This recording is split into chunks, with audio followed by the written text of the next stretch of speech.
கிறிஸ்துவில் பிரியமானவர்களே, ஆண்டவராகிய இயேசு கிறிஸ்துவின் நாமத்திலே உங்கள் யாவரை வாழ்த்தி ஆசீர்வதிக்கிறேன். இந்த நாளுக்கென்று தேவன் நமக்கு அருளியிருக்கிற ஜீவ வார்த்தை யோபின் புஸ்தகம் 8ஆம் அதிகாரம் 21ஆம் வசனத்தில் இருக்கிறது. இனி அவர் உம்முடைய வாயை நகைப்பினாலும் உம்முடைய உதடுகளை கெம்பீரத்தினாலும் நிரப்புவார். என கேட்கிற தேவனுடைய பிள்ளைகளே, சூகியனான பில்தாத் என்பவன் பிரதியுத்தரம் சொன்ன வார்த்தைகளைத்தான் வாசிக்க கேட்டிருக்கிறோம். ஆறுதலை தேடி அலைமோதி கொண்டிருந்த யோபுடைய வாழ்க்கையில ஒரு நம்பிக்கை ஊட்டும் வார்த்தையாக இந்த பில்தாத் பேசும் இந்த வசனம் இப்படியாக சொல்லப்பட்டிருக்கிறது. இனி அவர் உம்முடைய வாயை நகைப்பினாலும் உம்முடைய உதடுகளை கெம்பீரத்தினாலும் நிரப்புவார் என்று எழுதியிருக்கிறது. மாத்திரமல்ல, 7வது வசனத்தை பார்க்கும் பொழுது உம்முடைய துவக்கம் அற்பமாயிருந்தாலும் உம்முடைய முடிவு சம்பூர்ணமாயிருக்கும் என்று சொல்லி, என கேட்கிற தேவனுடைய பிள்ளைகளே, துக்கத்தை அல்லது உங்கள் வாழ்க்கையிலே காணப்படுகிற சஞ்சலத்தை சந்தோஷமாக மாற்றும் ஒரு நாளாய் இந்த நாள் இருக்கிறது. மாத்திரமல்ல, அற்பமானவைகளை ஆச்சரியமானவைகளாகவும் சம்பூர்ணமானவைகளாகவும் தேவன் மாற பண்ணுகிற ஒரு நாளாய் இந்த நாள் இருக்கிறது. தேவனுடைய பிள்ளைகளே, இங்கே சொல்லப்பட்டிருக்கிற இந்த வார்த்தையின்படி வாயை நகைப்பினாலும் உதடுகளை கெம்பீரத்தினாலும் நிரப்புவார். You'll be able to speak with confidence and boldness. தைரியமாய் நீங்கள் பேசும்படிக்கு அவர் உங்களுடைய வாழ்க்கையிலே கெம்பீரத்தினாலே உங்களை நிரப்புகிறார் என்று எழுதியிருக்கிறது. உம்முடைய வாயை நகைப்பினாலும் உம்முடைய உதடுகளை கெம்பீரத்தினாலும் நிரப்புவார். என கேட்கிற தேவனுடைய பிள்ளைகளே, இப்படியாக வேதத்திலே சஞ்சலத்தை சந்தோஷமாக மாற்றும் தேவனை குறித்து ஒரு 3 திருஷ்டாந்தங்களை உங்களுக்கு முன்பதாக நான் வைக்கும்படி விரும்புகிறேன்.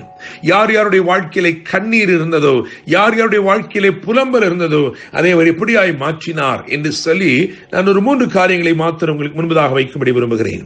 முதலாவதாக ஆதியாகமத்தின் புஸ்தகம் 21ஆம் அதிகாரம் 6ஆம் வசனத்தை பார்க்கும் பொழுது அங்கே சாராள் சொல்கிறாள், தேவன் என்னை நகைக்க பண்ணினார், என்னை கேட்கிற யாவரும் என்னோடு கூட நகைப்பார்கள் என்று சொல்லி. என்னை கேட்கிற தேவனுடைய பிள்ளைகளே, மிகுந்த கண்ணீரோடும் மிகுந்த மனபாரத்தோடும் மனக்லேசத்தோடும் இனி என்ன செய்யப்படக்கூடும், இனி என் வாழ்க்கையிலே என்ன இருக்கிறது என்று சொல்லி வாழ்க்கையின் ஓரத்திலே அல்லது நான் வாழ்ந்து முடிக்கப் போகிறேன் என்று நினைத்துக் கொண்டிருந்த அவளுடைய வாழ்க்கையிலே தேவன் ஒரு ஈசாக்கை கட்டளையிட்டார். ஈசாக்கு என்று சொன்னாலே லாஃப்டர் என்று அர்த்தம். தேவன் அவளுடைய இருதயத்திலே ஒரு பெரிய மகிழ்ச்சியை, ஒரு பெரிய சந்தோஷத்தை தேவன் ஏற்படுத்தினார். தேவனுடைய பிள்ளைகளை, நீங்கள் உங்கள் வாழ்க்கையிலே நினைத்துக் கொண்டிருக்கிறீர்களோ, என் காரியமாக யார் செயல்படுவார், எனக்கு ஒரு திருமணம் நடக்குமா, எனக்கு பிள்ளைகளை தேவன் தருவாரா, எனக்கு ஒரு நல்ல வேலை கிடைக்குமா என்று சொல்லி நீங்கள் ஒருவேளை அங்கலாய்த்துக் கொண்டிருக்கலாம். உங்கள் வாழ்க்கையை பார்க்கும் பொழுது நினைத்திருக்கலாம், இனி என்ன இருக்கிறது, அவ்வளவுதான், எல்லாமே முடிய போகிறது என்று நினைத்துக் கொண்டிருக்கலாம். ஆனால் தேவன் உங்களை நிச்சயமாக நகைக்க பண்ணுவார், நிச்சயமாக உங்களை மகிழ பண்ணுவார். உங்கள் வாழ்க்கையிலே அவருடைய மகிழ்ச்சி நிச்சயமாய் கடந்து வரும். தேவனுடைய பிள்ளைகளை, அவள் சொன்னது போல, சாராள் சொன்னது போல, தேவன் என்னை நகைக்க பண்ணினார், என்னை கேட்கிற யாவரும் என்னோட கூட நகைப்பார்கள் என்று சொன்னது போல ஆண்டவர் உங்கள் வாழ்க்கையில் அப்படியே செய்வார்.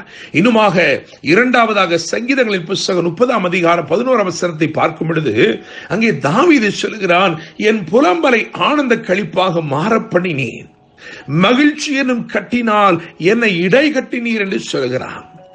2 சாமுவேல் புஸ்தகம் 15ஆம் அதிகாரத்திலே 30, 31 ஆகிய வசனங்களை பார்க்கும் பொழுது அவனுடைய புலம்பலுக்கு ஒரு காரணம் அங்கே சொல்லப்பட்டிருக்கிறது.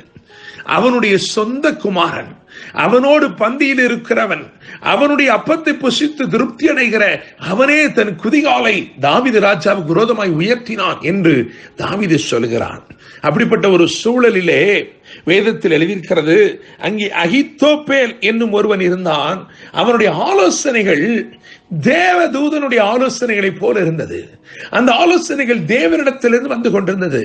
இப்பொழுது அவன், அந்த அகித்தோப்பேல் நன்மைக்கல்ல தீமைக்கு ஆலோசனை சொல்லும்படிக்கு அவன் தீமையோடு கூட்டு நிற்கிறான், தீமையோடு இசைந்து நிற்கிறான், தாவீதுக்கு விரோதமாய் எழும்பி இருக்கிறான். ஒரு தேவதூதனாய் இருந்தவன் ஒரு சத்துருவாய் மாறின நிலை. தேவனுடைய பிள்ளைகளை, புலம்பல், அது நிமித்தமாய் ஏற்பட்ட புலம்பல். ஆனாலும் தாவீது ஜெபித்தான், கர்த்தாவே அகித்தோப்பேலின் ஆலோசனையை பைத்தியமாக்கி விடுவீராக என்று சொல்லி. என்னை கேட்கும் தேவனுடைய பிள்ளைகளே, அவன் ஜெபத்தை தேவன் கேட்டார், அந்த ஜெபத்தை அங்கீகரித்தார். தேவன் தாவீதுடைய வாழ்க்கையிலே புலம்பலுக்கு பதிலாக அதை ஆனந்த களிப்பாக மாறப்படினார். மகிழ்ச்சி எனும் கட்டினாலே அவனுக்கு இடைக்கட்டு கட்டினார். மூன்றாவதாக எஸ்தர் 9ஆம் அதிகாரம் 21ஆம் வசனத்தை வாசிக்கும் பொழுது அங்கே எழுதியிருக்கிறது, அவர்கள் சஞ்சலம் சந்தோஷமாகவும் துக்கம் மகிழ்ச்சியாகவும் மாறினது என்று எழுதியிருக்கிறது. என்னை கேட்கும் தேவனுடைய பிள்ளைகளே, உங்களுக்கு தெரியும், மொர்தெகாய் என்று சொல்லப்படுகிற ஒருவன், அவன் துக்கமான செய்தியை கேள்விப்பட்டு இஸ்ரவேல் ஜனத்துக்கு விரோதமாய், யூத குலத்திற்கு விரோதமாய் ஒரு துர்ச்செய்தி எழும்பி இருக்கிறது, ஒரு சதி எழும்பி இருக்கிறது என்று சொல்லி வேதனையோடு அவன் காணப்பட்டான். அவன் ரெட்டுடுத்திக் கொண்டு சாம்பலிலே உட்கார்ந்து அழுது புலம்பினான் என்று வேதம் சொல்கிறது. என்னை கேட்கும் தேவனுடைய பிள்ளைகளே, தேவன் இடைப்பட்டு சூழ்நிலைகளை மாற்றினார். காரியம் மாறுதலாய் முடிந்தது என்று எழுதியிருக்கிறது.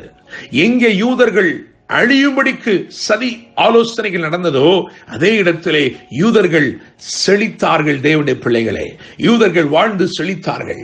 ஆபிரகாமுக்கு சொன்ன ஆசீர்வாதத்தின்படி உன்னுடைய சந்ததியானவர்கள் தங்களுடைய சத்துருக்களின் வாசல்களை சுதந்திரித்துக் கொள்வார்கள் என்று சொன்னது போல இந்த சதிகளை எல்லாம் முறியடித்து செழிப்பான ஒரு வாழ்க்கைக்குள் வாழ்ந்தார்கள், கடந்து வந்தார்கள். தேவனுடைய பிள்ளைகளே, ரெட்டுடுத்திக் கொண்டு நடந்தவன் பட்டுடுத்திக் கொண்டு சென்றான். இது வேத சத்தியம்.